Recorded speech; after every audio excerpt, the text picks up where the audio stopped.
रथ यात्रा में विघ्न होने पर एवं गोचर में दुष्ट ग्रहों के आ जाने पर शांति का विधान और तिल की महिमा। भगवान रुद्र ने पूछा, ब्रह्मन, आप पुनः रथ यात्रा का वर्णन करें।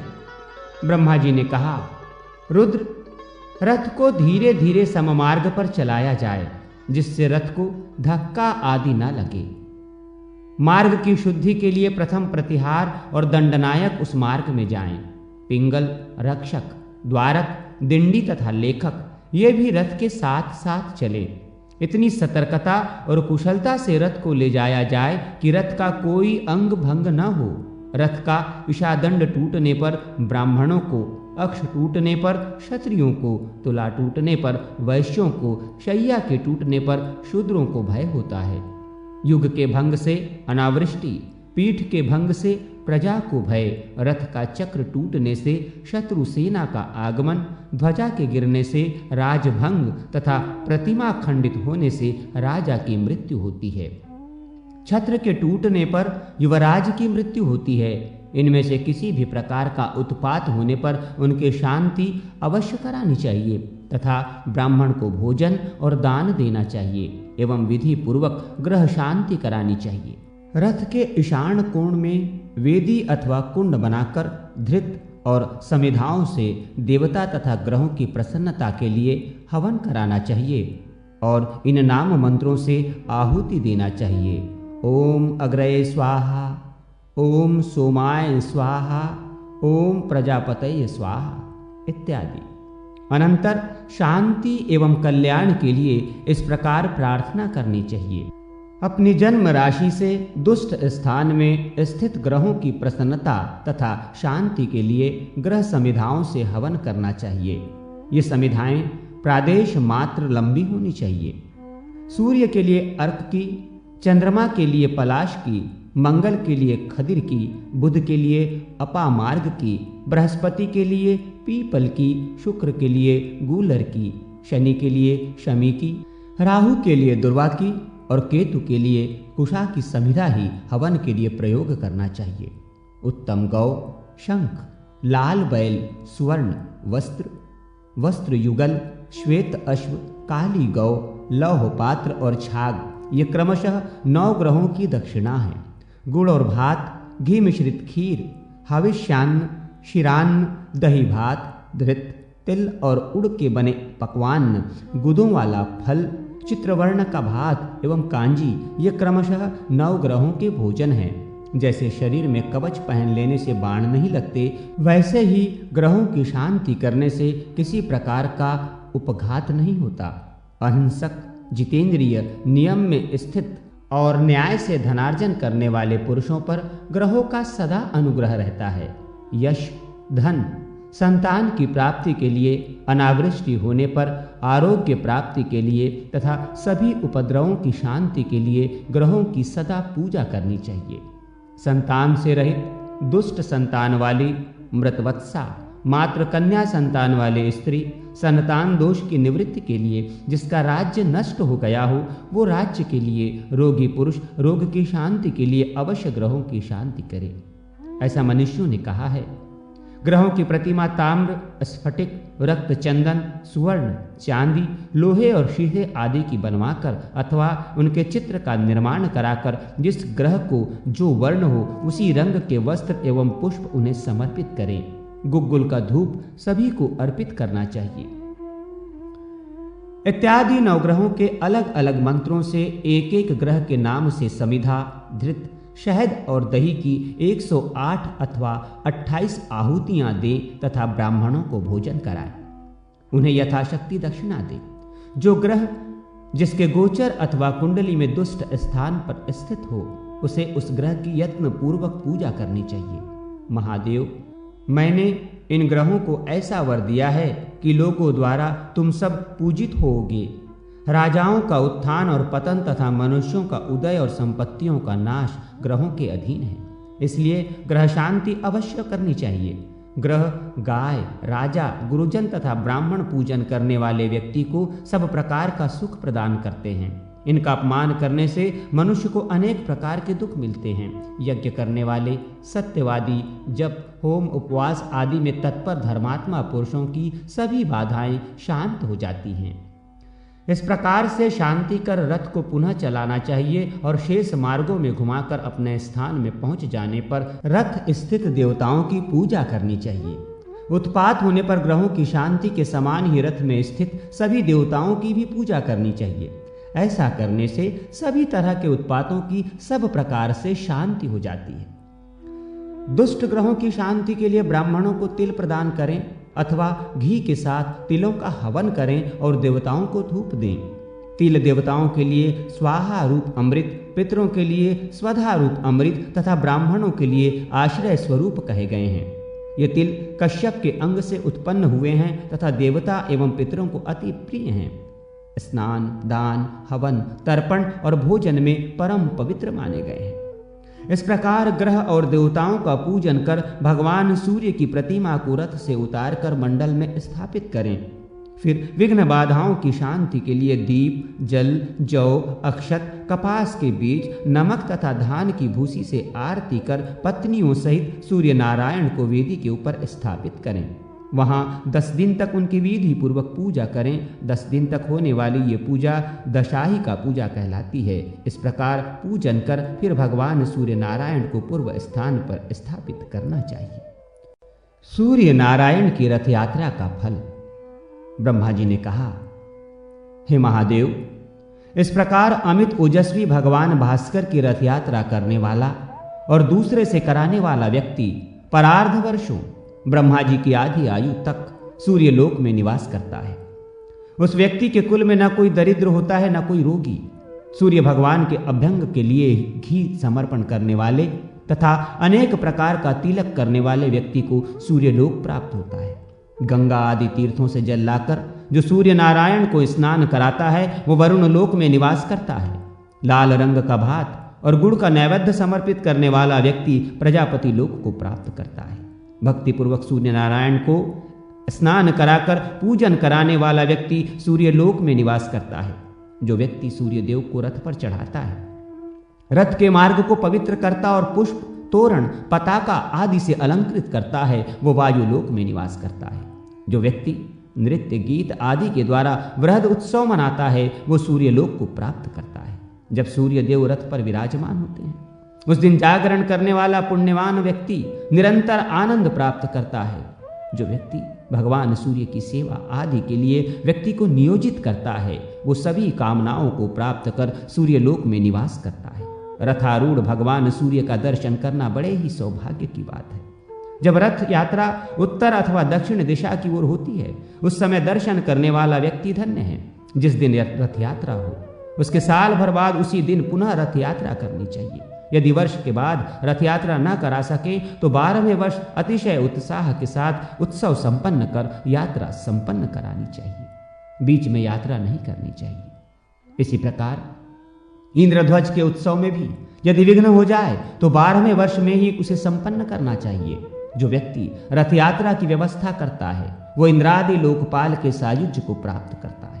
यात्रा में विघ्न करने वाले व्यक्ति मंदेह जाति के राक्षस होते हैं। सूर्य नारायण की पूजा किए बिना जो अन्य देवताओं की पूजा करता है वो पूजा निष्फल है। रथ यात्रा के समय जो सूर्य नारायण का दर्शन करता है वो निष्पाप हो जाता है।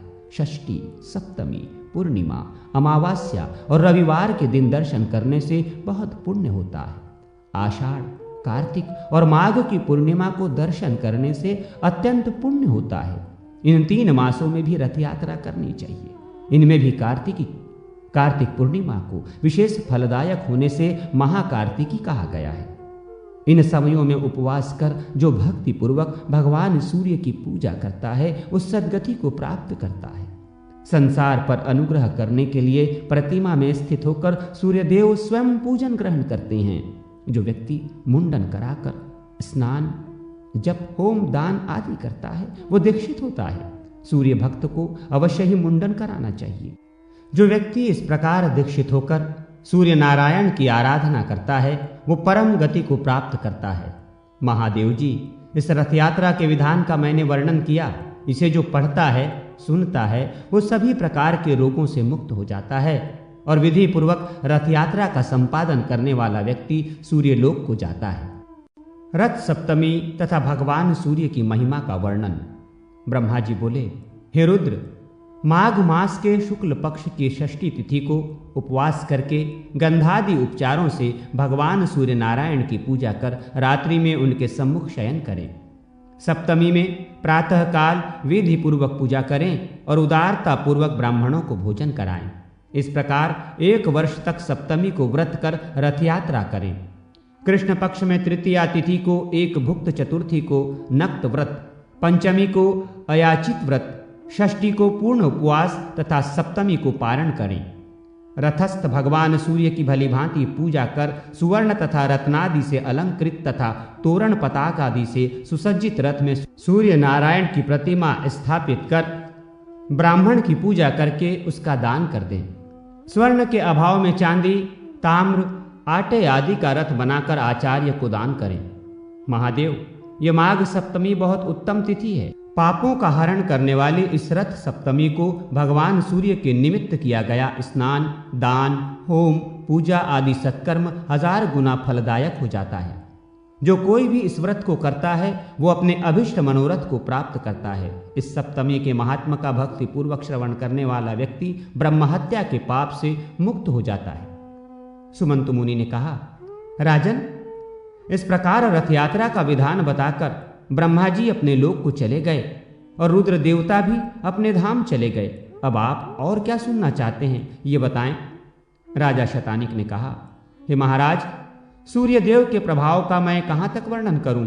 उन्हीं के अनुग्रह से युधिष्ठिर आदि मेरे पितामहों को सभी प्रकार का दिव्य भोजन प्रदान करने वाला अक्षय पात्र मिला था, जिससे वन में भी वे ब्राह्मणों को संतुष्ट करते थे। जिन भगवान सूर्य की देवता, ऋषि, सिद्ध तथा मनुष्य आदि निरंतर आराधना करते रहते हैं, उन भगवान भास्कर के महात्मा को मैंने अनेक बार सुना है, पर उनका महात्मा सुनते सुनते मुझे तृप्ति नहीं होती। जिनसे संपूर्ण विश्व उत्पन्न हुआ है तथा जिनके उदय होने से ही सारा संसार चेष्टावान होता है, जिनके हाथों से लोग पूजित ब्रह्मा और विष्णु तथा ललाट से शंकर उत्पन्न हुए हैं, उनके प्रभाव का वर्णन कौन कर सकता है। अब मैं ये सुनना चाहता हूं कि जिस मंत्र, स्रोत, दान, स्नान, जप, पूजन, होम, व्रत तथा उपवास आदि कर्मों के करने से भगवान सूर्य प्रसन्न होकर सभी कष्टों को निवृत्त करते हैं और संसार सागर से मुक्त करते हैं, आप उन्हीं उत्तम मंत्र, स्रोत, रहस्य, विद्या, पाठ, व्रत आदि को बताएं, जिनसे भगवान सूर्य का कीर्तन हो और जिह्वा धन्य हो जाए, क्योंकि वही जिह्वा धन्य है जो भगवान सूर्य का स्तवन करती है। सूर्य की आराधना के बिना यह शरीर व्यर्थ है। एक बार भी सूर्य नारायण को प्रणाम करने से प्राणी का भवसागर से उद्धार हो जाता है। रत्नों का आश्रय मेरु पर्वत, आश्रयों का आश्रय आकाश, तीर्थों का आश्रय गंगा और सभी देवताओं के आश्रय भगवान सूर्य हैं। उन्हें इस प्रकार अनंत गुणों वाले भगवान सूर्य के महात्मा को मैंने बहुत बार सुना है।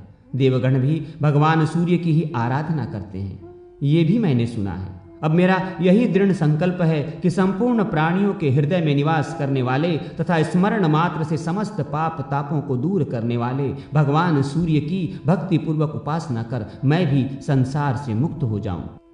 भगवान सूर्य द्वारा योग का वर्णन एवं ब्रह्मा जी द्वारा दिंडी को दिया गया क्रिया योग का उपदेश। सुमंतु मुनि ने कहा, राजन, ऋषियों को जिस प्रकार ब्रह्मा जी ने सूर्य नारायण की आराधना के विधान का उपदेश दिया था, उसे मैं सुनाता हूं। किसी समय ऋषियों ने ब्रह्मा जी से प्रार्थना की कि महाराज, सभी प्रकार के चित्तवृत्ति के निरोध रूपी योग को आपने कैवल्य पद को देने वाला कहा है, किंतु ये योग अनेक जन्मों की कठिन साधना के द्वारा प्राप्त हो सकता है, क्योंकि इंद्रियों को बलात् आकृष्ट करने वाले विषय अत्यंत दुर्जय हैं। मन किसी प्रकार से स्थिर नहीं होता, राग, द्वेष आदि दोष नहीं छूटते और पुरुष अल्पायु होते हैं। इसलिए योग सिद्धि का प्राप्त होना अतिशय कठिन है। अतः आप ऐसे किसी साधन का उपदेश करें जिसके बिना परिश्रम के ही निस्तार हो सके। ब्रह्मा जी ने कहा, मुनीश्वरों, यज्ञ, पूजन, नमस्कार, जप, व्रतोपवास और ब्राह्मण भोजन आदि से सूर्य नारायण की आराधना करना ही इसका मुख्य उपाय है। यह क्रिया योग है। मन, बुद्धि, कर्म, दृष्टि आदि से सूर्य नारायण की आराधना में तत्पर नहीं। वे ही परम ब्रह्म, अक्षर, सर्वव्यापी, सर्वकर्ता, अव्यक्त, अंचित और मोक्ष को देने वाले हैं। अतः आप उनकी आराधना कर अपने मनोवांछित फल को प्राप्त करें और भवसागर से मुक्त हो जाएं। ब्रह्मा जी से ये सुनकर मुनिगण सूर्य नारायण की उपासना रूप क्रिया योग में तत्पर हो गए। हे राजन, विषयों में डूबे हुए संसार के दुखी जीवों को सुख प्रदान करने वाले सूर्य नारायण के अतिरिक्त और कोई भी नहीं है। इसलिए उठते बैठते, चलते सोते, भोजन करते हुए सदा सूर्य नारायण का ही स्मरण करो। भक्ति पूर्वक उनकी आराधना में प्रवृत्त हो, जिससे जन्म मरण आदि व्याधि से युक्त इस संसार समुद्र से तुम पार हो जाओगे। जो पुरुष जगत कर्ता, सदा वरदान देने वाले, दयालु और ग्रहों के स्वामी श्री सूर्य नारायण की शरण में जाता है, वो अवश्य ही मुक्ति को प्राप्त करता है। सुमंतु मुनि ने पुनः कहा, राजन, प्राचीन काल में दिंडी को ब्रह्महत्या लग गई थी। उस ब्रह्महत्या के पाप को दूर करने के लिए उन्होंने बहुत दिनों तक सूर्य नारायण की आराधना और स्तुति की। उससे प्रसन्न हो भगवान सूर्य उनके पास आए। भगवान सूर्य ने कहा, दिंडिन, तुम्हारी भक्ति पूर्वक की गई स्तुति से मैं बहुत प्रसन्न हूं। अपना अभीष्ट वर मांगो। दिंडी ने कहा, महाराज, आपने पधार कर मुझे दर्शन दिया, ये मेरे सौभाग्य की बात है। यही मेरे लिए सर्वश्रेष्ठ वर है। पुण्यहीनों के लिए आपका दर्शन सर्वदा दुर्लभ है। आप सबके हृदय में स्थित हैं, अतः आप सबका अभिप्राय जानते हैं। जिस प्रकार मुझे ब्रह्महत्या लगी है उसे तो आप जानते ही हैं। भगवान, आप मुझ पर ऐसा अनुग्रह करें कि मैं इस निंदित ब्रह्महत्या से तथा अन्य पापों से शीघ्र मुक्त हो जाऊं और मैं सफल मनोरथ हो जाऊं। आप संसार से उद्धार का उपाय बतलाएं, जिसके आचरण से संसार के प्राणी सुखी हों। दिंडी के इस वचन को सुनकर योग वेत्ता भगवान सूर्य ने उन्हें निर्विज योग का उपदेश दिया, जो दुख के निवारण के लिए औषध रूप है। दिंडी ने प्रार्थना करते हुए कहा, महाराज, ये निष्फल योग तो बहुत कठिन है, क्योंकि इंद्रियों को जीतना, मन को स्थिर करना, अहम शरीरादि का अभिमान और ममता का त्याग करना, राग द्वेष से बचना, ये सब अतिशय कष्ट साध्य हैं। ये बातें कई जन्मों के अभ्यास करने से प्राप्त होती हैं। अतः आप ऐसा साधन बतलाएं जिससे अनायास बिना विशेष परिश्रम के ही फल की प्राप्ति हो जाए। भगवान सूर्य ने कहा, गणनाथ, यदि तुम्हें मुक्ति की इच्छा है तो समस्त क्लेशों को नष्ट करने वाले क्रिया योग को सुनो। अपने मन को मुझ में लगाओ, भक्ति से मेरा भजन करो, मेरा यजन करो, मेरे परायण हो जाओ, आत्मा को मेरे मन में लगा दो, मुझे नमस्कार करो, मेरी भक्ति करो, संपूर्ण ब्रह्मांड में मुझे परिव्याप्त समझो। ऐसा करने से तुम्हारे संपूर्ण दोषों का विनाश हो जाएगा और तुम मुझे प्राप्त कर लोगे। भली भांति मुझ में आसक्त हो जाने पर राग लोभादि दोषों के नाश हो जाने से कृतकृत्या हो जाती है। अपने मन को स्थिर करने के लिए सोना, चांदी, ताम्र, पाषाण, काष्ठ आदि से मेरी प्रतिमा का निर्माण कराकर या चित्र ही लिखकर विविध उपचारों से भक्तिपूर्वक पूजन करो। सर्वभाव से प्रतिमा का आश्रय ग्रहण करो। चलते फिरते, भोजन करते, आगे पीछे, ऊपर नीचे उसी का ध्यान करो। उसे पवित्र तीर्थों के जल से स्नान कराओ। गंध, पुष्प, वस्त्र, आभूषण, विविध नैवेद्य और जो पदार्थ स्वयं को प्रिय हो उन्हें अर्पण करो। इस विविध उपचारों से मेरी प्रतिमा को संतुष्ट करो। कभी गाने की इच्छा हो तो मेरी मूर्ति के आगे मेरा गुणानुवाद गाओ। सुनने की इच्छा हो तो हमारी कथा सुनो। इस प्रकार मुझ में अपने मन को अर्पण करने से तुम्हें परम पद की प्राप्ति हो जाएगी। सभी कर्म मुझ में अर्पण करो, डरने की कोई बात नहीं। मुझ में मन लगाओ, जो कुछ करो मेरे लिए करो। ऐसा करने से तुम ब्रह्महत्या आदि सभी दोष पापों से रहित होकर मुक्त हो जाओगे। इसलिए तुम इस क्रिया योग का आश्रय ग्रहण करो। दिंडी बोले, महाराज, इस अमृत रूप क्रिया योग को आप विस्तार से कहें, क्योंकि आपके बिना कोई भी इसे बतलाने में समर्थ नहीं है। यह अत्यंत गोपनीय और पवित्र है। भगवान सूर्य ने कहा, तुम चिंता मत करो। इस संपूर्ण क्रिया योग का ब्रह्मा जी तुमको विस्तार पूर्वक उपदेश करेंगे और मेरी कृपा से तुम इसे ग्रहण करोगे। इतना कहकर तीनों लोकों के दीप स्वरूप भगवान सूर्य अंतर्हित हो गए और दिंडी भी ब्रह्मा जी के धाम को चले गए। ब्रह्मलोक पहुंचकर दिंडी सूर्यज्येष्ठ चतुर्मुख ब्रह्मा जी को प्रणाम कर कहने लगे। दिंडी ने प्रार्थना पूर्वक कहा, ब्रह्मन, मुझे भगवान सूर्यदेव ने आपके पास भेजा है। आप कृपा कर मुझे क्रिया योग का उपदेश करें, जिसके सहारे मैं शीघ्र ही भगवान सूर्य को प्रसन्न कर सकूं। ब्रह्मा जी बोले, गणाधीप, भगवान सूर्य का दर्शन करते ही तुम्हारी ब्रह्महत्या तो नष्ट हो गई। तुम भगवान सूर्य के कृपा पात्र हो। यदि सूर्य नारायण की आराधना करने की इच्छा है तो प्रथम दीक्षा ग्रहण करो, क्योंकि दीक्षा के बिना उपासना नहीं होती। अनेक जन्मों के पुण्य से भगवान सूर्य में भक्ति होती है। जो पुरुष भगवान सूर्य से द्वेष रखता है, ब्राह्मण तथा वेद की निंदा करता है, उसे अवश्य ही अधम पुरुष से उत्पन्न समझो। माया के प्रभाव से ही अधम पुरुष की कुकर्म में प्रवृत्ति होती है। उसके स्वल्प शेष रहने पर सूर्य की आराधना के लिए दीक्षा की इच्छा होती है। इस भवसागर में डूबने वाले पुरुषों का हाथ पकड़कर उद्धार करने वाले एकमात्र भगवान सूर्य ही हैं। इसलिए तुम दीक्षा ग्रहण कर भगवान सूर्य में तन्मय होकर उनकी उपासना करो। इससे शीघ्र ही भगवान सूर्य तुम पर अनुग्रह करेंगे। दिंडी ने पूछा, महाराज, दीक्षा का अधिकारी कौन पुरुष है और दीक्षा ग्रहण करने के बाद क्या करना चाहिए? कृपया आप इसे बताएं। ब्रह्मा जी ने कहा, दिंडिन, दीक्षा ग्रहण करने की इच्छा वाले व्यक्ति को मन, वचन और कर्म से हिंसा नहीं करनी चाहिए। सूर्य भगवान में भक्ति करनी चाहिए। दीक्षित ब्राह्मणों को सदा नमस्कार करना चाहिए। किसी से द्रोह नहीं करना चाहिए। सभी प्राणियों को सूर्य के रूप में समझना चाहिए। देव, मनुष्य, पशु, पक्षी, चींटी, वृक्ष, पाषाण आदि जगत के सभी पदार्थों और आत्मा को सूर्य से भिन्न न समझकर मन, वचन और कर्म से जीवों में पाप बुद्धि नहीं करनी चाहिए। ऐसा ही पुरुष दीक्षा का अधिकारी होता है।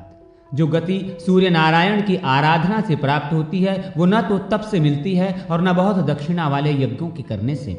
सभी प्रकार से जो भगवान सूर्य का भक्त है वो धन्य है। उस सूर्य भक्त के अनेक कुलों का उद्धार हो जाता है। जो अपने हृदय प्रदेश में भगवान सूर्य की अर्चा करता है वो निष्पाप होकर सूर्यलोक को प्राप्त करता है।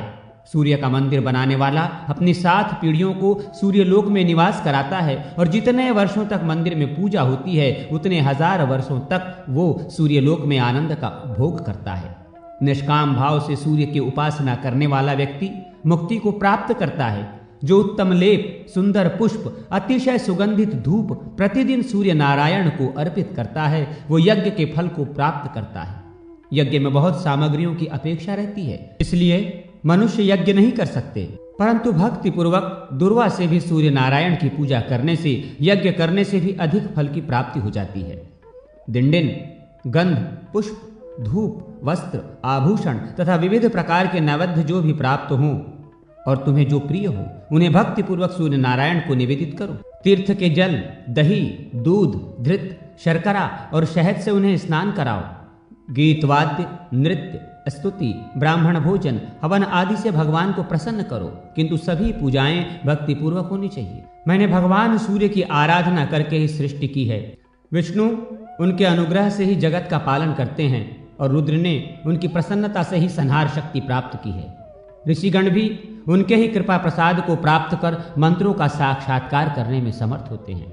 इसलिए तुम भी पूजन, व्रत, उपवास आदि से वर्ष पर्यंत भगवान सूर्य की आराधना करो, जिससे सभी क्लेश दूर हो जाएंगे और तुम शांति प्राप्त करोगे। भगवान सूर्य के व्रतों के अनुष्ठान तथा उनके मंदिरों में अर्चन पूजन की विधि तथा फल सप्तमी व्रत का फल। दिंडी ने ब्रह्मा जी से पूछा, ब्रह्मन, आपने आदित्य क्रिया योग को मुझे बतलाया, अब आप ये बतलाने की कृपा करें कि भगवान सूर्य उपवास से कैसे प्रसन्न होते हैं। उपवास करने वालों के लिए क्या क्या त्याज्य हैं, आराधना में क्या क्या करना चाहिए, इसका आप विस्तार पूर्वक वर्णन करें। ब्रह्मा जी बोले, दिंडिन, भगवान सूर्य पुष्प आदि द्वारा पूजन करने से ही प्रसन्न हो जाते हैं और उत्तम फल देते हैं। पापों से रहित होकर सद्गुणों का आश्रय ग्रहण कर सभी भोगों का परित्याग करना ही उपवास कहलाता है। अतः ऐसे उपवास से क्यों नहीं मनोवांछित फल प्राप्त होगा। 1 रात, 2 रात, 3 रात या नक्त व्रत करने वाला निष्काम होकर उपवास कर मन, वचन और कर्म से सूर्य नारायण की आराधना में तत्पर रहे तो ब्रह्मलोक को प्राप्त कर सकता है। यदि साधक किसी कामना से दत्तचित होकर भगवान सूर्य की उपासना करता है तो प्रसन्न होकर भगवान उसकी कामना पूर्ण कर देते हैं। अंधकार का नाश करने वाले जगदात्मा सूर्य नारायण की तन्मयता पूर्वक आराधना के बिना किसी प्रकार की सद्गति नहीं मिलती। अतः पुष्प, धूप, चंदन, नैवेद्य आदि से भक्ति पूर्वक सूर्य की पूजा और उसकी प्रसन्नता के लिए उपवास करना चाहिए। उत्तम पुष्प के न मिलने पर वृक्षों के कोमल पत्ते अथवा दुर्वांकुर से पूजन करना चाहिए। पुष्प, पत्र, फल, जल जो भी यथाशक्ति मिले उसे ही भक्ति के साथ भगवान सूर्य को अर्पण करना चाहिए। इससे भगवान सूर्य को अतुल तुष्टि प्राप्त होती है। सूर्य नारायण के मंदिर में सदा झाड़ू देने पर धूलि में जितनी कणिकाएं होती हैं उतने समय तक सूर्य के समान होकर वो स्वर्ग में रहता है। मंदिर के छोटे भाग का भी मार्जन करने पर उस दिन के पाप से व्यक्ति मुक्त हो जाता है। जो गोमय से, मृतिका अथवा अन्य धातु के चूर्णों से मंदिर में उलेपन करता है वो विमान पर चढ़कर सूर्य लोक में जाता है। मंदिर में जल से छिड़काव करने वाला वर्णलोक में निवास करता है। जो लेपन किए हुए मंदिर में पुष्प बिखेरता है वो कभी दुर्गति नहीं प्राप्त करता। मंदिर में दीपक प्रज्वलित करने वाला व्यक्ति सभी ऋतुओं में सुखप्रद सवारी प्राप्त करता है। ध्वजा चढ़ाने वाले के ज्ञात और अज्ञात सभी पाप पताका के वायु से हिलने पर नष्ट हो जाते हैं। गीत, वाद्य और नृत्य के द्वारा मंदिर में उत्सव करने वाला उत्तम विमान में बैठता है। गंधर्व और अप्सराएं उसके आगे गान और नृत्य करती हैं। जो मंदिर में पुराण का पाठ करता है उसे श्रेष्ठ बुद्धि की प्राप्ति होती है और वो जातिस्मर सभी जन्मों की बात जानने वाला हो जाता है। डिंडिन, सूर्य की आराधना से जो चाहो वो प्राप्त कर सकते हो। इनकी आराधना से कई लोग गंधर्व, कतिपय विद्याधर, कतिपय देवता बन गए हैं। इंद्र ने इनकी आराधना से ही इंद्रपद प्राप्त किया है। ब्रह्मचारी, गृहस्थ और वानप्रस्थ एवं स्त्रियों के ही ये उपास्य हैं। जितेंद्रिय सन्यासी भी इनके अनुग्रह से ही मुक्ति को प्राप्त करते हैं क्योंकि ये ही मोक्ष के द्वार हैं। इस तरह सभी वर्ण और आश्रमों के आश्रय एवं परम गति भगवान सूर्य ही हैं। डिंडिन, अब मैं काम में उपवास और फल सप्तमी का वर्णन करता हूँ। फल सप्तमी का व्रत करने से सभी पाप नष्ट हो जाते हैं और सूर्य लोक की प्राप्ति होती है। भाद्रपद मास के शुक्ला चतुर्थी को अयाचित व्रत कर पंचमी को एक बार भोजन करें, षष्ठी को जित क्रोध जितेंद्रिय होकर पूर्ण उपवास करें और भक्ति के साथ सभी सामग्रियों से सूर्य नारायण की पूजा करें। रात में भगवान सूर्य के सम्मुख पृथ्वी पर शयन करें। सप्तमी को सूर्य भगवान का ध्यान करते हुए प्रातः उठकर स्नान पूजन करें और खजूर, नारियल, आम, मातुलुंग आदि नैवेद्यों का भोग लगाएं और ब्राह्मण को दें तथा स्वयं भी प्रसाद के रूप में उन्हें ग्रहण करें। यदि ये फल न मिले तो शाली, चावल का या गेहूं का आटा लेकर उसमें गुड़ मिलाएं और घी में पकाकर उनका ही भगवान सूर्य को भोग लगाएं। अनंतर हवन कर ब्राह्मण भोजन कराएं। इस प्रकार 1 वर्ष तक सप्तमी का व्रत कर अंत में उद्यापन करें। गोमूत्र, गोमय, 2 दुग्ध, दही, घी, कुश का जल, श्वेत मृतिका, तिल और सरसों का उबटन, दुर्वा गौ के सिंग का जल, चमेली के फूल के रस, इनसे स्नान करें और इनका भी प्राशन करें। ये सभी पापों का हरण करने वाले हैं। सभी प्रकार के फल, सस्य संपन्न भूमि, धान युक्त भवन, बछड़े के साथ गौ, विद्रुम के साथ ताम्रपात्र और श्वेत वस्त्र ब्राह्मणों को दें। जो शक्ति संपन्न हो वो चांदी अथवा आटे के पिष्टक, फल तथा 2 वस्त्र दें। सोना, रत्न और वस्त्र आचार्य को दें। ब्राह्मण को भोजन कराएं। इस प्रकार व्रत को संपन्न करें। ये फल सप्तमी का विधान कहा गया है। ये अतिशय पुण्यमयी सप्तमी सभी पापों का नाश करने वाली है। इस दिन उपवास कर मनुष्य सूर्य लोक को प्राप्त करता है। वहां देव, गंधर्व और अप्सराओं के साथ पूजित होता है। इस व्रत को जो करता है वो पाप, दरिद्रता और सभी प्रकार के दुखों से मुक्त हो जाता है। इस व्रत के करने से ब्राह्मण मुक्ति, क्षत्रिय इंद्रलोक, वैश्य कुबेर लोक में निवास करता है। शूद्र इस व्रत के करने से द्विजत्व को प्राप्त कर लेता है। पुत्रहीन पुत्र प्राप्त करता है। दुर्भगा सौभाग्यशाली होती है और विधवा नारी अगले जन्म में वैवध्य प्राप्त नहीं करती। इस फल सप्तमी को समस्त वांछित पदार्थों को प्राप्त करने वाली चिंतामणि के समान समझना चाहिए। इस फल सप्तमी की कथा के श्रवण अथवा व्रत करने वालों की सभी इच्छाएं पूर्ण हो जाती हैं। रहस्य सप्तमी व्रत के दिन त्याज्य पदार्थ का निषेध तथा व्रत का विधान एवं फल। ब्रह्मा जी ने कहा, डिंडिन, अब मैं रहस्य सप्तमी व्रत का विधान कह रहा हूं। इस व्रत के करने से अपने से आगे आने वाली 7 पीढ़ी तथा पीछे की 7 पीढ़ी के कुलों का उद्धार हो जाता है। जो इस व्रत का नियम से पालन करता है उसे धन, पुत्र, आरोग्य, विद्या, विनय, धर्म तथा अप्राप्य वस्तुओं की प्राप्ति हो जाती है। इस व्रत के नियम इस प्रकार हैं। सब में मैत्री भाव रखते हुए भगवान सूर्य का चिंतन करता रहे। मनुष्यों को व्रत के दिन न तेल का स्पर्श करना चाहिए, न नीला वस्त्र धारण करना चाहिए, न आंवले से स्नान करना चाहिए। किसी से कलह तो करे ही नहीं। इस दिन नीला वस्त्र धारण करके जो सत्कर्म करता है वो निष्फल होता है। जो ब्राह्मण इस व्रत के दिन एक बार नीला वस्त्र धारण कर ले तो उसे उचित है कि वह स्वयं की शुद्धि के लिए उपवास करके पंचगव्य प्राशन करे, तभी वो शुद्ध होता है। यदि अज्ञानवश नील वृक्ष की लकड़ी से कोई ब्राह्मण दंत धावन कर लेता है तो वो 2 चांद्रायण व्रत करने से शुद्ध होता है।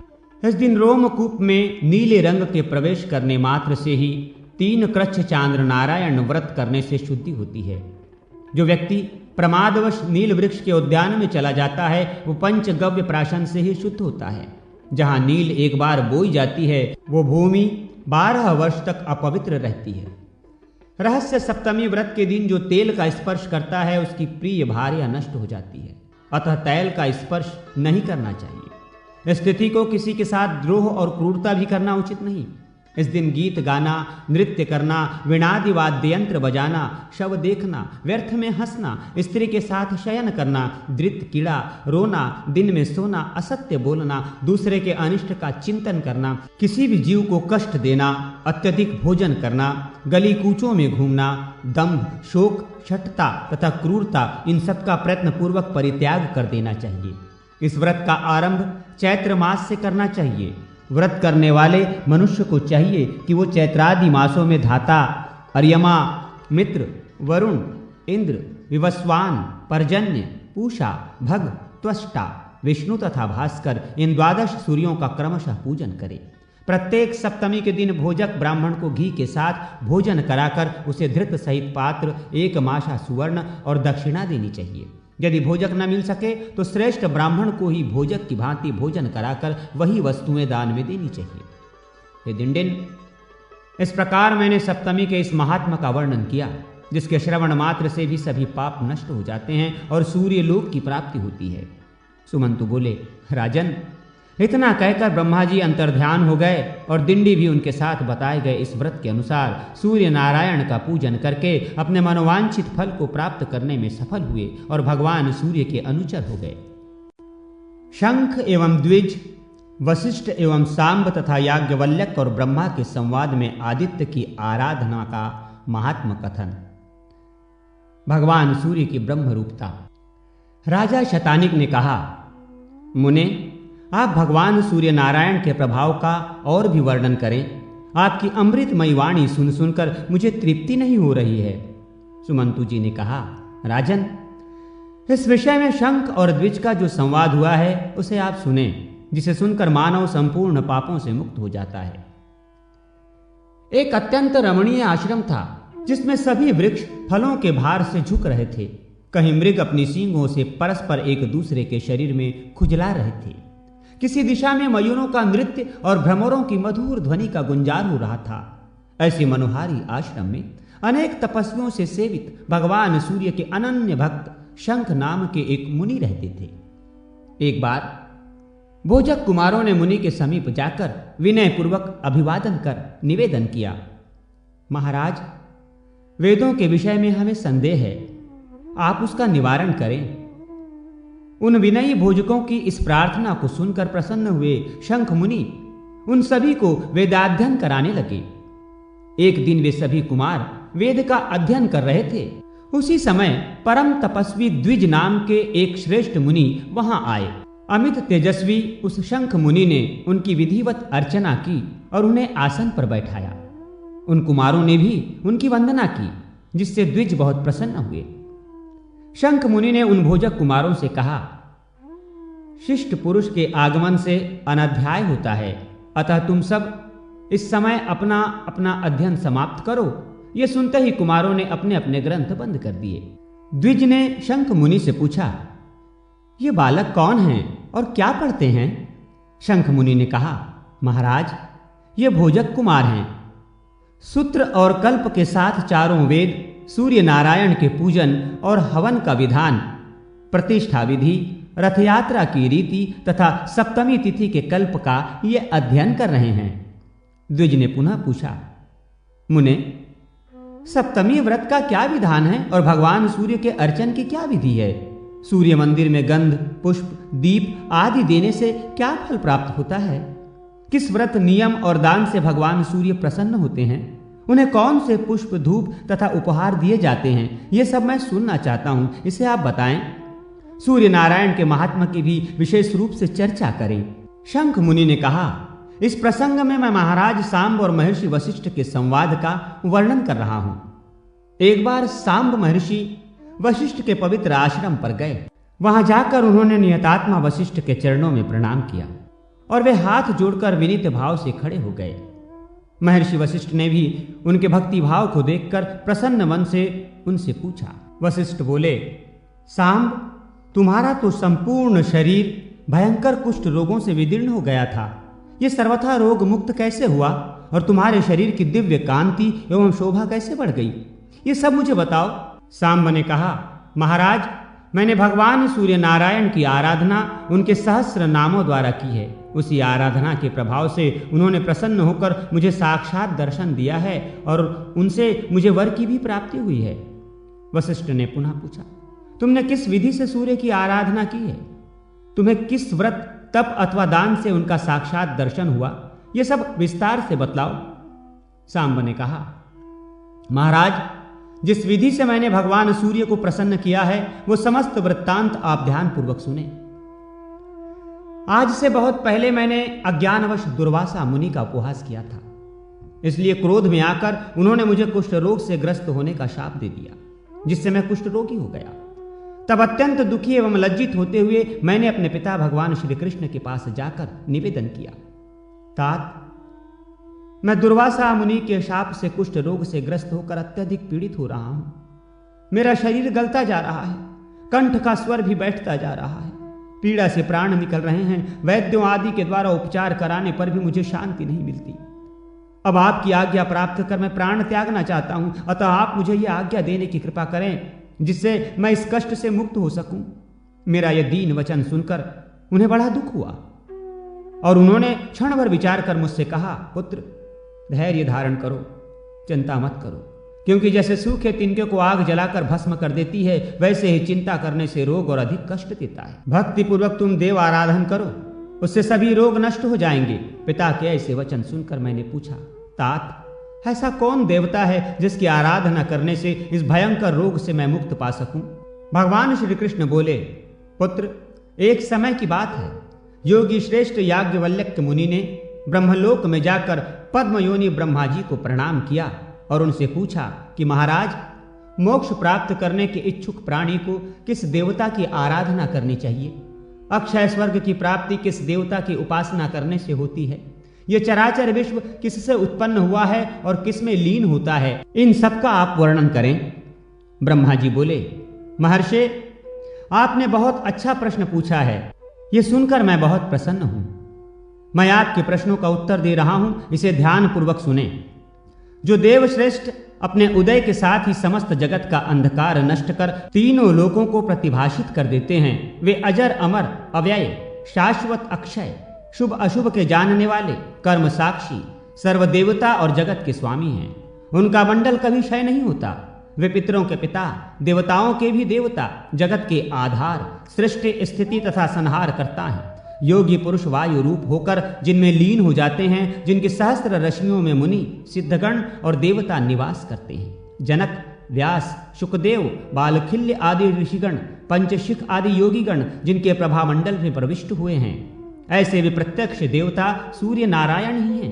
ब्रह्मा, विष्णु तथा शिव आदि का नाम तो मात्र सुनने में ही आता है, पर सभी को वे दृष्टिगोचर नहीं होते, किंतु तिमिर नाशक सूर्य नारायण सभी को प्रत्यक्ष दिखाई देते हैं। इसलिए ये सभी देवताओं में श्रेष्ठतम हैं।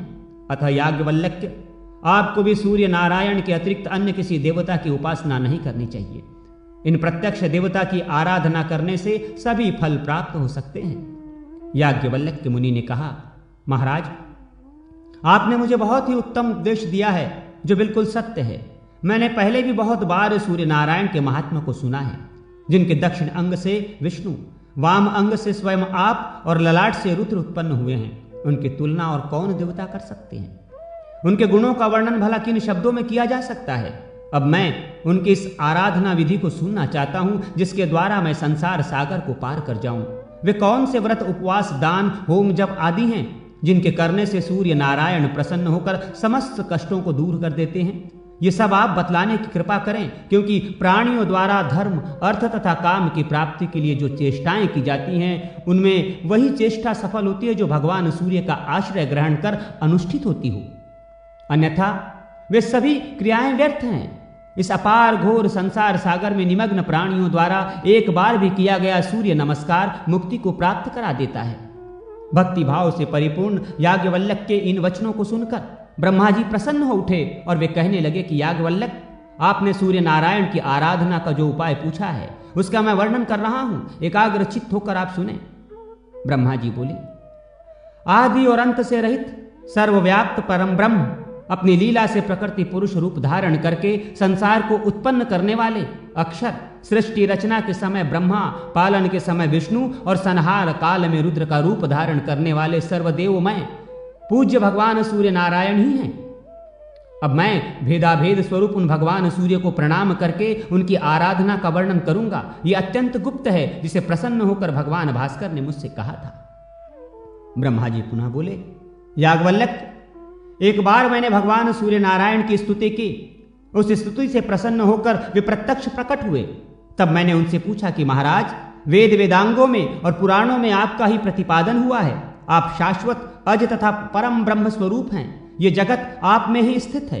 गृहस्थाश्रम जिनका मूल है, वे ऐसे चारों आश्रमों वाले दिन रात आपकी अनेक मूर्तियों का पूजन करते हैं।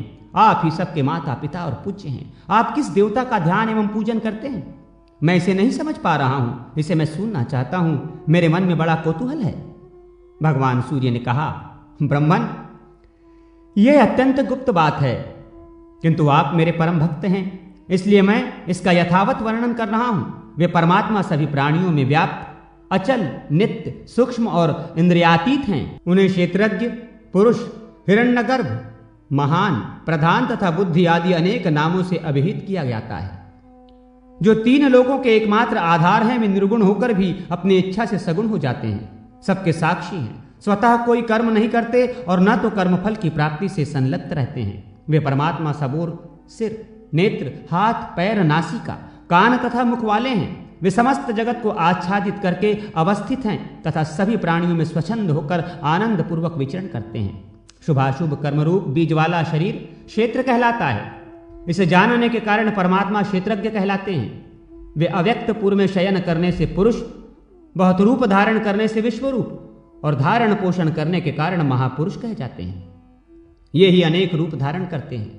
जिस प्रकार एक ही वायु शरीर में प्राण, अपान आदि अनेक रूप धारण किए हुए हैं, और जैसे एक ही अग्नि अनेक स्थान भेदों के कारण अनेक नामों से अभिहित की जाती है, उसी प्रकार परमात्मा भी अनेक भेदों के कारण बहुत रूप धारण करते हैं। जिस प्रकार एक दीप से हजारों दीप प्रज्वलित हो जाते हैं, उसी प्रकार एक परमात्मा से संपूर्ण जगत उत्पन्न होता है। जब वो अपनी इच्छा से संसार का संहार करता है, तब फिर एकाकी ही रह जाता है। परमात्मा को छोड़कर जगत में कोई स्थावर या जंगम पदार्थ नित्य नहीं है, क्योंकि वे अक्षय, अप्रमेय और सर्वज्ञ कहे जाते हैं। उनसे बढ़कर कोई अन्य नहीं है। वे ही पिता हैं, वे ही प्रजापति हैं। सभी देवता और असुर आदि उन महात्मा भास्कर देव की आराधना करते हैं और वे ही उन्हें सद्गति प्रदान करते हैं। वे सर्वगत होते हुए भी निर्गुण हैं। उसी आत्मस्वरूप परमेश्वर का मैं ध्यान करता हूं तथा सूर्य रूप अपने आत्मा का ही पूजन करता हूं। हे याज्ञवल्क्य मुनि, भगवान सूर्य ने स्वयं ही ये बातें मुझसे कही थीं। सूर्य नारायण के प्रिय पुष्प, सूर्य मंदिर में मार्जन लेपन आदि का फल, दीपदान का फल तथा सिद्धार्थ सप्तमी व्रत का विधान और फल। ब्रह्मा जी बोले, याज्ञवल्क्य, एक बार मैंने भगवान सूर्य नारायण से उनके प्रिय पुष्पों के विषय में जिज्ञासा की। तब उन्होंने कहा था कि मल्लिका, बेला फूल की एक जाति पुष्प मुझे अत्यंत प्रिय है। जो मुझे इसे अर्पण करता है वो उत्तम भोगों को प्राप्त करता है। मुझे श्वेत कमल अर्पण करने से सौभाग्य, सुगंधित कुटज पुष्प से अक्षय ऐश्वर्य की प्राप्ति होती है तथा मंदार पुष्प से सभी प्रकार के कुष्ठ रोगों का नाश होता है, और बिल्व पत्र से पूजन करने पर विपुल संपत्ति की प्राप्ति होती है। मंदार पुष्प की माला से संपूर्ण कामनाओं की पूर्ति, वकुल मौलसिरी पुष्प की माला से रूपवती कन्या का लाभ, पलाश पुष्प से अरिष्ट शांति, अगस्त पुष्प से पूजन करने पर मेरा सूर्य नारायण का अनुग्रह तथा करवीर कनैल पुष्प समर्पित करने से मेरे अनुचर होने का सौभाग्य प्राप्त होता है। बेला के पुष्पों से सूर्य की मेरी पूजा करने पर मेरे लोक की प्राप्ति होती है। 1000 कमल पुष्प चढ़ाने पर मेरे सूर्य लोक में रहने का फल प्राप्त होता है। वकुल पुष्प अर्पित करने से भानु लोक प्राप्त होता है। कस्तूरी, चंदन, कुमकुम तथा कपूर के योग से बनाए गए यक्ष कर्दम गंध का लेपन करने से सद्गति प्राप्त होती है। सूर्य भगवान के मंदिर का मार्जन तथा उलेपन करने वाला सभी रोगों से मुक्त हो जाता है और उसे शीघ्र ही प्रचुर धन की प्राप्ति होती है। जो भक्ति पूर्वक गेरू से मंदिर का लेपन करता है उसे संपत्ति प्राप्त होती है और वो रोगों से मुक्ति प्राप्त करता है। और यदि मृतिका से लेपन करता है तो उसे 18 प्रकार के कुष्ठ रोगों से मुक्ति मिल जाती है। सभी पुष्पों में करवीर का पुष्प और समस्त विलेपनों में रक्त चंदन का विलेपन मुझे अधिक प्रिय है। करवीर के पुष्पों से जो सूर्य भगवान की मेरी पूजा करता है वह संसार के सभी सुखों को भोग कर अंत में स्वर्गलोक में निवास करता है। मंदिर में लेपन करने के पश्चात मंडल बनाने पर सूर्यलोक की प्राप्ति होती है। 1 मंडल बनाने से अर्थ की प्राप्ति, 2 मंडल बनाने से आरोग्य, 3 मंडल की रचना करने से अविच्छिन्न संतान, 4 मंडल बनाने से लक्ष्मी, 5 मंडल बनाने से विपुल धन धान्य, 6 मंडलों की रचना करने से आयु, बल और यश तथा 7 मंडलों की रचना करने से मंडल का अधिपति होता है तथा आयु, धन, पुत्र और राज्य की प्राप्ति होती है एवं अंत में उसे सूर्यलोक मिलता है। मंदिर में घृत का दीपक प्रज्वलित करने से नेत्र रोग नहीं होता। महुए के तेल का दीपक जलाने से सौभाग्य प्राप्त होता है। तिल के तेल का दीपक जलाने से सूर्यलोक तथा कड़वा तेल से दीपक जलाने पर शत्रुओं पर विजय प्राप्त होती है। सर्वप्रथम गंध, पुष्प, धूप, दीप आदि उपचारों से सूर्य का पूजन कर नाना प्रकार के नैवेद्य निवेदित करने चाहिए। पुष्पों में चमेली और कनेर के पुष्प, धूपों में विजय धूप, गंधों में कुमकुम, लेपों में रक्त चंदन, दीपों में धृत दीप तथा नैवेद्यों में मोदक भगवान सूर्य नारायण को परम प्रिय हैं। अतः इन्हीं वस्तुओं से उनकी पूजा करनी चाहिए। पूजन करने के पश्चात प्रदक्षिणा और नमस्कार करके हाथ में श्वेत सरसों का एक दाना और जल लेकर सूर्य भगवान के सम्मुख खड़े होकर हृदय में अभिष्ट कामना का चिंतन करते हुए सरसों सहित जल को पी जाना चाहिए, परंतु दांतों से उनका स्पर्श नहीं हो। इसी प्रकार दूसरी सप्तमी को श्वेत सशर्प पीली सरसों के 2 दाने जल के साथ पान करना चाहिए और इसी तरह 7वीं सप्तमी तक 1-1 दाना बढ़ाते हुए इस मंत्र से उसे अभिमंत्रित करके पान करना चाहिए।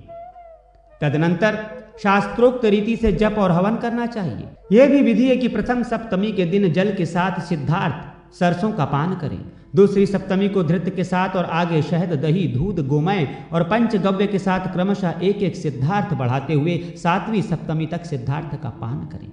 इस प्रकार जो सरसप सप्तमी का व्रत करता है वो बहुत सा धन, पुत्र और ऐश्वर्य प्राप्त करता है। उसकी सभी मनः कामनाएं सिद्ध हो जाती है और वो सूर्यलोक में निवास करता है।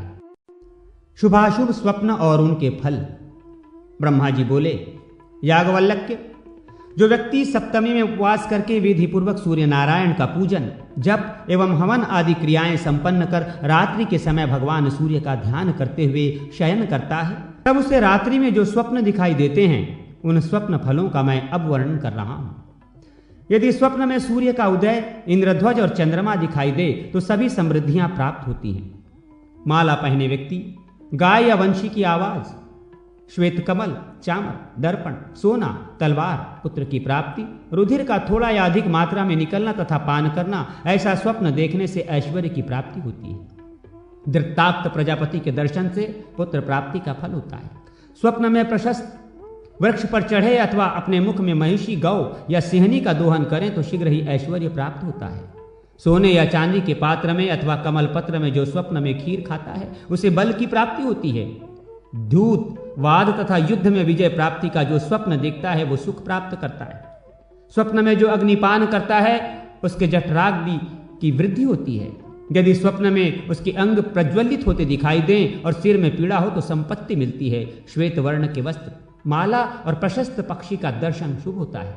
देवता, ब्राह्मण, आचार्य, गुरु, वृद्ध तथा तपस्वी स्वप्न में जो कुछ कहते हैं वो सत्य होता है। स्वप्न में सिर का कटना अथवा फटना, पैरों में बेड़ी का पड़ना राज्य प्राप्ति का संकेतक है। स्वप्न में रोने से हर्ष की प्राप्ति होती है। घोड़ा, बैल, श्वेत कमल तथा श्रेष्ठ हाथी पर निडर होकर चढ़ने से महान ऐश्वर्य प्राप्त होता है। ग्रह और ताराओं का ग्रास देखे, पृथ्वी को उलट दे और पर्वत को उखाड़ फेंके तो राज्य का लाभ होता है। पेट से आत निकले और उससे वृक्ष को लपेटे, पर्वत, समुद्र तथा नदी पार करे तो अत्यधिक ऐश्वर्य की प्राप्ति होती है। सुंदर स्त्री के गोद में बैठे और बहुत सी स्त्रियां आशीर्वाद दे, शरीर को कीड़े भक्षण करें, स्वप्न में स्वप्न का ज्ञान हो, अभिष्ट बातें सुनने और कहने में आए तथा मंगलदायक पदार्थों का दर्शन एवं प्राप्ति हो तो धन और आरोग्य का लाभ। सिद्धार्थ सर्षप सप्तमी व्रत के उद्यापन की विधि।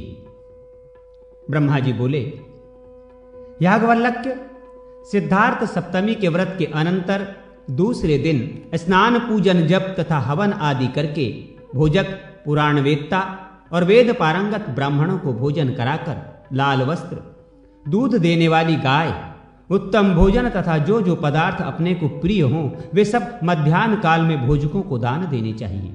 यदि भोजक न प्राप्त हो सकें तो पौराणिक को, और पौराणिक न मिल सकें तो सामवेद जानने वाले मंत्रविद ब्राह्मण को वे सभी वस्तुएं देनी चाहिए। मुने, ये सिद्धार्थ सप्तमी के उद्यापन की संक्षिप्त विधि है। इस प्रकार भक्ति पूर्वक 7 सप्तमी का व्रत करने से अनंत सुख की प्राप्ति होती है और 10 अश्वमेघ यज्ञ का फल प्राप्त होता है। इस व्रत से सभी कार्य सिद्ध हो जाते हैं। गरुड़ को देखकर सर्प आदि की तरह कुष्ठ आदि सभी रोग इसके अनुष्ठान से दूर भागते हैं। व्रत नियम तथा जप करके 7 सप्तमी को व्रत करने से मनुष्य विद्या, धन, पुत्र, भाग्य, आरोग्य और धर्म को तथा अंत समय में सूर्य लोक को प्राप्त कर लेता है। इस सप्तमी व्रत की विधि का जो श्रवण करता है अथवा उसे पढ़ता है वो भी सूर्य नारायण में लीन हो जाता है। देवता और मुनि भी इस व्रत के महात्म्य को सुनकर सूर्य नारायण के भक्त हो गए हैं। जो पुरुष इस आख्यान का स्वयं श्रवण करता है अथवा दूसरे को सुनाता है तो वे दोनों सूर्य लोक को जाते हैं। रोगी यदि इसका श्रवण करे तो रोग मुक्त हो जाता है। इस व्रत की जिज्ञासा रखने वाला भक्त अभिलषित इच्छाओं को प्राप्त करता है और सूर्य लोक को जाता है। यदि इस आख्यान को पढ़कर यात्रा की जाए तो मार्ग में विघ्न नहीं आते और यात्रा सफल होती है। जो कोई भी जिस पदार्थ की कामना करता है वो उसे निश्चित प्राप्त कर लेता है। गर्भिणी स्त्री इस आख्यान को सुने तो वो सुखपूर्वक पुत्र को जन्म देती है। बंध्या सुने तो संतान प्राप्त करती है। याज्ञवल्क्य, ये सब कथा सूर्य नारायण ने मुझसे कही थी और मैंने आपको सुना दी, और अब आप भी भक्तिपूर्वक सूर्य नारायण की आराधना करें जिससे सभी पातक नष्ट हो जाएं। उदित होते ही जो अपनी किरणों से संसार का अंधकार दूर कर प्रकाश फैलाते हैं वे द्वादशात्मा सूर्य नारायण ही जगत के माता पिता तथा गुरु हैं। अदिति पुत्र भगवान सूर्य आप पर प्रसन्न हो होता है। जिन स्वप्नों का फल राज्य और ऐश्वर्य की प्राप्ति है, यदि उन स्वप्नों को रोगी देखता है तो वो रोग से मुक्त हो जाता है। इस प्रकार रात्रि में स्वप्न देखने के पश्चात प्रातः काल स्नान कर राजा, ब्राह्मण अथवा भोजक को अपना स्वप्न सुनाना चाहिए। सिद्धार्थ सर्षप सप्तमी व्रत के उद्यापन की विधि। ब्रह्मा जी बोले, याज्ञवल्क्य, सिद्धार्थ सप्तमी के व्रत के अनंतर दूसरे दिन स्नान पूजन जप तथा हवन आदि करके भोजक, पुराण वेत्ता और वेद पारंगत ब्राह्मणों को भोजन कराकर लाल वस्त्र, दूध देने वाली गाय, उत्तम भोजन तथा जो जो पदार्थ अपने को प्रिय हों वे सब मध्याह्न काल में भोजकों को दान देने चाहिए। यदि भोजक न प्राप्त हो सकें तो पौराणिक को, और पौराणिक न मिल सकें तो सामवेद जानने वाले मंत्रविद ब्राह्मण को वे सभी वस्तुएं देनी चाहिए। मुने, ये सिद्धार्थ सप्तमी के उद्यापन की संक्षिप्त विधि है। इस प्रकार भक्ति पूर्वक 7 सप्तमी का व्रत करने से अनंत सुख की प्राप्ति होती है और 10 अश्वमेघ यज्ञ का फल प्राप्त होता है।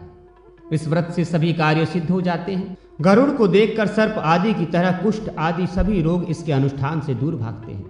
व्रत नियम तथा जप करके 7 सप्तमी को व्रत करने से मनुष्य विद्या, धन, पुत्र, भाग्य, आरोग्य और धर्म को तथा अंत समय में सूर्य लोक को प्राप्त कर लेता है। इस सप्तमी व्रत की विधि का जो श्रवण करता है अथवा उसे पढ़ता है वो भी सूर्य नारायण में लीन हो जाता है। देवता और मुनि भी इस व्रत के महात्म्य को सुनकर सूर्य नारायण के भक्त हो गए हैं। जो पुरुष इस आख्यान का स्वयं श्रवण करता है अथवा दूसरे को सुनाता है तो वे दोनों सूर्य लोक को जाते हैं। रोगी यदि इसका श्रवण करे तो रोग मुक्त हो जाता है। इस व्रत की जिज्ञासा रखने वाला भक्त अभिलषित इच्छाओं को प्राप्त करता है और सूर्य लोक को जाता है। यदि इस आख्यान को पढ़कर यात्रा की जाए तो मार्ग में विघ्न नहीं आते और यात्रा सफल होती है। जो कोई भी जिस पदार्थ की कामना करता है वो उसे निश्चित प्राप्त कर लेता है। गर्भिणी स्त्री इस आख्यान को सुने तो वो सुखपूर्वक पुत्र को जन्म देती है।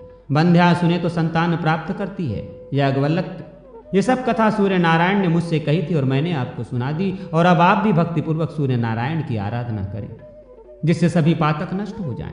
उदित होते ही जो अपनी किरणों से संसार का अंधकार दूर कर प्रकाश फैलाते हैं वे द्वादशात्मा सूर्य नारायण ही जगत के माता पिता तथा गुरु हैं। अद्वितीय पुत्र भगवान सूर्य आप पर प्रसन्न हो।